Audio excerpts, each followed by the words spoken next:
Welcome, folks, one and all, to Let's Replay Albion, a game developed and published by Blue Byte Software in 1995. Albion is a PC role-playing game and the spiritual successor to Amber Moon, a game developed and published by Thalion Software. Amber Moon is the second of a proposed trilogy of role-playing games, the first of which being Amber Star, and the third never seeing the light of day, because despite Amber Moon being a financial success, it couldn't stop Thalion Software from going bankrupt, and the company is now defunct. However, members of Thalion Software moved over to Blue Byte Software, where they made Albion, the spiritual successor. If you'll notice from the art style of Albion and Amber Moon if you compare them, and especially many of the gameplay mechanics that have been retained between the transition from Amber Moon to Albion, they're telltale signs that they were made by the same people. Albion is a game that I got for my birthday a very long time ago, along with Zed. And while I know the reasoning for why I got Zed, because it's a Bitmap Brothers game, the reasoning for why I wanted Albion has been lost to me through the fog of time. Although I can take a few educated guesses as to why. Firstly, it was made by Blue Byte Software, and I played Settlers 2 and really enjoyed it. And definitely Settlers 1, so that was a good sign to begin with. And also the art on the box of the game was very eye-catching, and certainly caught my imagination, I imagine in making me ask a lot of questions about what the game was about. And then it's the job at the back of the box to sell me to the experience of the game that it's promising. And I'm very glad that it did. Because Albion is one of my favourite role-playing games. Although, as a confession, the last time I played this game was when I first Let's Played it. And that was a very long time ago, and so some things about the game my memory will be a little hazy. Not to mention the fact that I probably missed a lot of things when I first played through it on the channel anyway. I imagine there were NPCs I never really talked to, and dialogue choices I never explored, and that there were most likely places I didn't even visit, as I imagine the endpoint of the game had locations that were optional that I never really explored. So, without further ado, let's see just what I missed in this game. Who knows? Maybe I might even be better at it. Let's not get carried away here. I make no promises about being better at this game. Do you really want to start a new game? Well, two things kind of factor into that decision. Firstly, I do not have my old saves. They are long gone. And secondly, I haven't actually well, basically, if I started at the middle, I wouldn't have a single clue as to what I was doing. Also, I think I've just remembered the other reason why I might remember this game, and that is because I think there was a demo to Albion. I don't remember where, but I'm pretty sure I got a demo from one of the PC magazines of the time, and that was what probably made me very interested in the game as well. Back in the day when games released demos on CDs. So, without further ado, let's go into the game. A new game indeed. Let's go. That crazy dream again. It must have been the 10th time. What does it mean? I can't remember ever having dreamed in colour before. Well, I'll take a little walk and shake it off. Hopefully they'll soon announce when I have to launch the shuttle for our exploratory flight. Indeed, here is Tom, our main character, folks. Let's look at his character screens, shall we? Tom is a 28-year-old Terran pilot who's level 3, with 12 out of 12 life points, 150 experience points and 9 training points. He has a lot that he can learn. He has no damage modifier, only 2 protection, 1 point apiece from the overall and shoes, and he's currently carrying 2,690 of 42,000 grams of weight. He also has 5 rations. Rations being used in the rest system in the sense that they help you recuperate health, and if you have no rations, you don't ever regain health when you rest. You won't be using the rest mechanic at this point in the game though. I don't even think it's turned on at this point. Let's look at the second page. Here are attributes. Attributes of which all characters that join your party have. He has 42 out of 70 strength, 50 out of 90 intelligence, 40 out of 90 dexterity, 20 out of 50 speed, 32 out of 65 stamina, and 10 out of 25 luck. So far, so pretty average across the board. But he also has 0 out of 20 magic resistance, and 0 out of 0 magic talent. When I first saw those stats when playing the game, that certainly made me raise my eyebrow, because those are very curious stats to have in a science fiction game. But it does mean that Tom will never be a spell-slinging sorcerer, which is a shame. His close combat training is 35 out of 80, his long-range combat training is 25 out of 70, his critical hit training is 0 out of 8, and his lockpicking is 15 out of 80. They are most certainly not stat levels for a combat-orientated character, but so far Tom isn't a combat-orientated character, he's a pilot. He has no afflictions ailing him, he's not poisoned for instance, he speaks Terran, and his the spell effects currently on him are none. Another curious window to have there, in a science fiction game. And here is his position in combat, should combat ever occur. We're just going to put Tom here for now, it's as good a place as any. And we're going to leave the character screen. There are two perspectives in this game. This is the first one, an overhead one, where you use the left mouse button held down to move in the direction of the arrow on the screen. And you use right mouse here to look around at various areas. If you let go of right mouse here, it will bring up a box which, if there's something to examine, it'll let you examine it, like this cot. Or if there's something to open or use, it will let you manipulate it, like this cabinet. This is where Tom stores his personal items, like this gold ring. This gold ring can be used by any class, weighs 100 grams, and gives 1 protection. So, we shall equip this. This actually increases his defense stat by 50%. These boots will increase it even further to 4. He now has twice the protection stat he did before, but 4 is still absolutely rubbish. It is, however, totally sufficient for the time being. We can grab all of these and then just move them over there. Good place to put them. There's also 5 rations, and we shall grab all of them. There we go.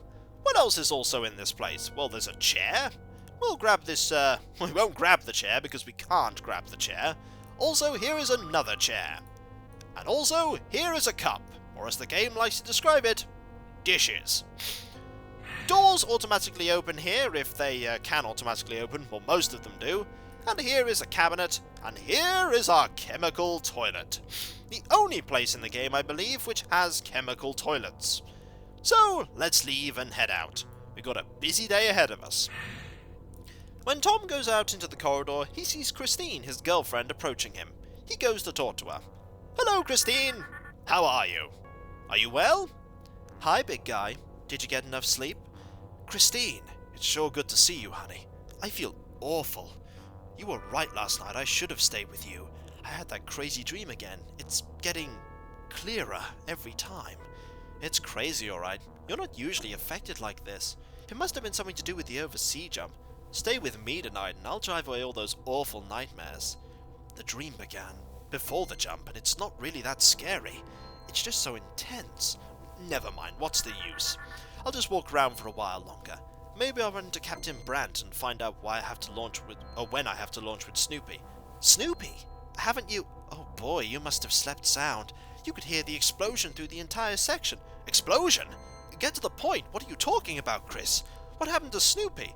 He took control of the I'll start again with that. There's a lot of terms in this section of the game that can be a bit difficult to say. He took control of the overseas comm unit during the jump. It overloaded and pretty much exploded. They say bits of him were all over the place. Oh man, that's awful. Boy, it sure makes you stop and think. That makes Hofstead the only government official on board. Yeah, and I've heard you're going to be making the exploratory flight with Hofstead now instead of Snoopy. Well, if that isn't a great start to my day. But I guess things aren't so bad. Hofstead's okay, and the accident really doesn't change anything about my flight plan. I'll have to talk to Joe about it. Your buddy's assigned to a northeast section today, near the access to the communications room. Well, I have to get going now. I still have a lot of work to do. See you later, sweetie. Bye, Christine." And Christine leaves. We'll be encountering her later. This door is not going to open. It is in fact locked. And there is the captain. "Hello, Captain." "What is it, Driscoll? My time is precious so close to landing." Also, an interesting thing to note, is that Tom referred to him as Captain Driscoll, and here it's Capitan... not Captain Driscoll. He is now Captain Driscoll! I think he's got some ideas a little above his current rank. Now, he refers to him as Captain Brandt, but here he is Capitan Brandt, with a K. That's an interesting little observation. So, I only wanted to ask if you could tell me a more precise departure time for the shuttle flight. I cannot give you any more information, Driscoll. It would take me too long. The bridge will announce the takeoff time over the loudspeaker shortly. Now, please excuse me, I still have a lot to do. And the captain leaves. But we shall go in here and steal everything that we can find, because in this game, if you can reach it, you can steal it, and nobody will care. Stim drinks. A special mixture of potent medications. Well, we'll grab it. And since this isn't the personal storage of Tom, when we grab the one item in there, it then closes up the location so that we can just move on. A nice system. Also, I don't think there's anything of any importance in here. No, there is not. Also, can you hear that light being out? This is a significant room, which is Christine's cabin. She's not here right now. We'll be coming back later. Is there anything in here? Well, there is someone. Hello, Driscoll. I heard you have a new passenger since they scraped the inspector off the wall. Anyway, I'm crossing my fingers for your flight. Thanks, random person that we'll doubtless never talk to ever again. I appreciate your sentiment. So we'll just go down here and have a look in here. There are only so many places at this point in the game that we can go to, so we might as well look and see if we can find anything. Here we go. There is another cabinet, nothing to take in there. What's in here that I can take? Ah! Nourishment in the form of concentrated bars is found here. While I like the fact that there are more rations, why are they being stored in the toilet? Not specifically directly in the toilet, but in the bathroom where the toilet is. I'm not going to ask, and I'm just going to move up here and see what else there is to do. There's going to be somebody else to talk to, that's for sure, because somewhere around here is a character of... There he is! Hello! How are you? If I'm lucky, I can actually get him stuck. There we go! He's now stuck. And I, in theory, could leave him here forever, but we're going to have a conversation with him. This is Raynor Hofstead, physicist, xenobiologist, and government inspector. He seems excited to see you. Driscoll, hello! I'm so pleased I ran into you. Have you heard about Inspector Beagle's unfortunate demise? Thus explaining the nickname of Snoopy. Hello, Hofstead. Yes, my girlfriend just told me about it. It's really too bad. It must have been a horrible sight. That stubborn British blockhead. He was no engineer, but he should have known the risks involved in operating the comm unit during the Ober's sea jump. We're still a long way from completely understanding this whole beyond light speed technology. The poor devil. That makes you the only government official on board now, right? Yes, I'm the only snoop left. Please don't remind me. Anyway, I spoke with Captain Brandt. He still intends to carry out the exploratory flight, and with humble me instead of Beagle. Well, Driscoll, it looks like you've got a new passenger now. I don't want to seem heartless, but it's all the same to the shuttle. It needs 2 people. As far as I'm concerned, the flight can take place as planned. Yes, I agree. And I must confess I'm very excited at the flight. The takeoff should be within the next couple of days. Note that he said couple of days. We must wait for the captain's announcement. Well, I guess that's all for now. I'm sure we'll see each other before then. See you later, Hofstead. Yes, till then, Driscoll. And he disappears in a fade of nothing, and now he is gone. Let's talk to you, shall we? You might be important. Hello, Tom. I'd like to see inside the comm room. You know, where Snoopy got it. Too bad there's a security guard up a door. There's not just one security guard up a door, there's 2 security guards up a door, and neither of them are going to let you in. There's nothing here I don't think that we can take. I don't think there's anything in here in particular. Nope, nothing there. Let's keep looking, shall we? We want to take as many things as we possibly can that are going to be useful. The key word here is that are going to be useful, because some things just aren't useful. Let's have a look in here. Anything in here? Nope. What about in here? Does this even... Oh, it does count as a cabinet sometimes, but nothing useful in there. I might miss 1 or 2 items here, but in this instance I'm not going to miss anything of any importance, I don't think. This one is locked. The next one, however, is very important, also we can't walk behind that. Here we go. This was Inspector Beagle's room. Why they just let Tom walk in here I don't know, but it's useful that they do. There are some cartridges in this cabinet. These are cartridges for a gun, which says something about what Beagle had on his person, possibly. Beagle could very well have had a gun. So that gives us one incentive to see if we can get into the comm unit room, to go and see if that is in fact true. What else does he actually have? There's nothing there. Is he keeping anything here in the toilet? What's this? A wash basin.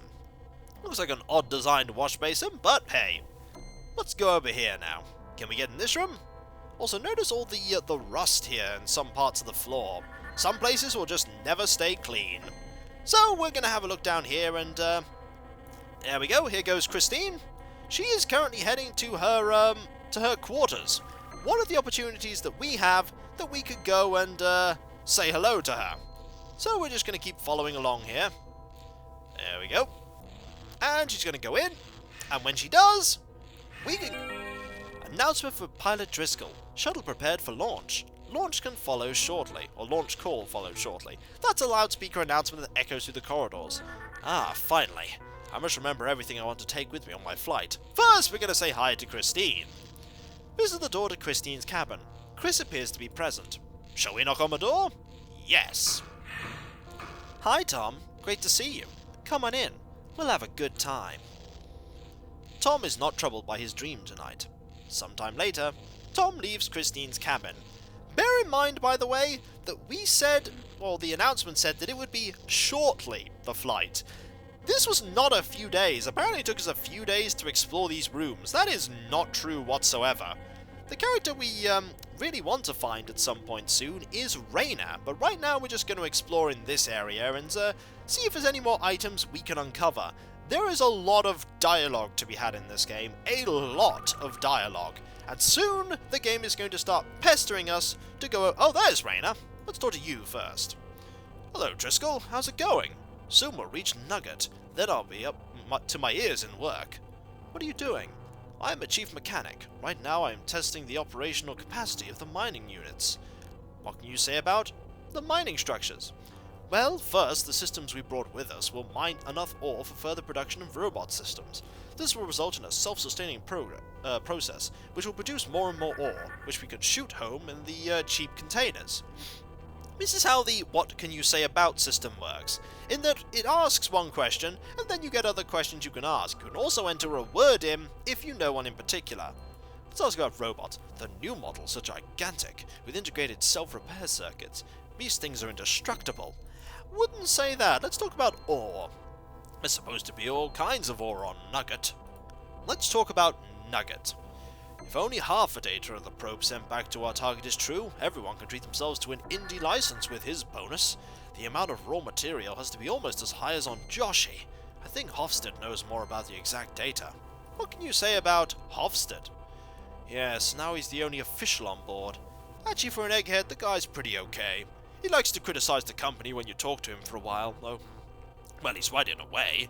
Those big bosses at the top aren't angels. There's a lot of conversation to talk about here. Let's talk about all of it, starting with Indy. Yeah, just imagine zipping around in an individual vehicle, just like some rich guy. That says something about how the world back on Earth is, in that you have to be rich to have your own car. Let's talk about that data. The data promises a planet with such a high concentration of raw materials that using this giant crate will really pay off. They must really have had a big party in HQ when the probe results came in. Can't wait to see what Nugget looks like.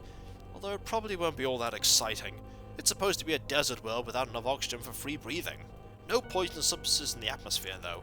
No life except maybe a few simple plants. It's a lot smaller than the Earth, but because of its heavy core, we can expect a gravity of 0.8 g. It's a good value, easier on the equipment. Let's talk about HQ. The boys in Osaka HQ won't be happy that we can't maintain contact anymore. If this overseas technology weren't so damned expensive, they would have certainly installed a second comm unit. We'll have to send some written reports when the first ore container heads home. Maybe then they'll send us the spare parts we need. A lot of characters share the same generic dialogue, so talking to this guy means that we'll pretty much get most of the unique stuff concerning all of this. Although, Christine will have different dialogue a little bit, and so will Hofstead. Let's talk about oversea. What do you mean? The comm unit overdrive? The comm unit. I heard there was a real big bang. Must have been a huge mess. Why was Snoopy messing around with the comm unit during the jump anyway? The only thing that bothers me is that we don't have contact with HQ anymore. What about Snoopy? The government inspector? He took his monitoring job fairly seriously. I hear he's really been breathing down the captain's neck a couple of times. The guy who discovered him said he found him under the exploded comm unit. And on the seat. And partially in the next room. Ugh. What can you say about, the captain? I think Captain Brandt's doing a good job, even if he's a bit, well, aloof. You rarely see him when he's not working. He speaks more with the AI than with the crew. The AI is a very big conversation. Let's talk about the government first. I guess the government are watching us so carefully because they still haven't faced the fact that corporations control space travel. DDT has plenty of red tape, but these government bureaucrats could never build a ship like the Toronto, even if they had the money for it. Oh, there was a brief ghost image there of the mouse pointer there. That's curious. Let's look at the Toronto. The Toronto is the biggest ship I've been on up till now. Like all of us, I guess. Everything is brand new. I've heard DDT's invested 3 years' worth of profits in this ship. Over 120 billion credits. Makes you dizzy just when you think about it. That's a lot of money. What about the DDT? Wait a minute. Strange. I work for this multi, but I can't seem to remember right now what the abbreviation stands for. No one ever uses anything else. It's something like, Domil Dithasu Thompson or something like that. Well, let's talk about, the AI. It's fantastic. They say it took up almost 1/4 of the ship's developmental costs. That's a lot of money. Just think, it has only been 20 years since computers became fast enough to handle consciousness algorithms. Back then, they were like weak-minded children. Now if you talk to something like Ned, it's you who looks like an idiot. All in all, it's a good idea to let Ned communicate through that android body. Better than talking through a wall console. Ned controls the entire ship and later on the entire factory. Creepy thought that you only need a crew of 80 people to keep the ship running. It's not a lot of people. We could talk about the complex too. When the ship has changed itself into a factory on the planet, that's when the work really begins. I wonder if it'll work. Miss Tubb is going to build this entire infrastructure all by itself. It's hard to imagine how large the whole thing will get when it's mined half the planet. The structures will be gigantic. Well, at the end the whole unit will be melted down and blasted home. Let's talk about Joshi. The green planet. Well, it used to be anyway. Fortunately, the data about Nugget shows a desert world. At least we don't have to listen to any whining like with those floppiers on Joshi.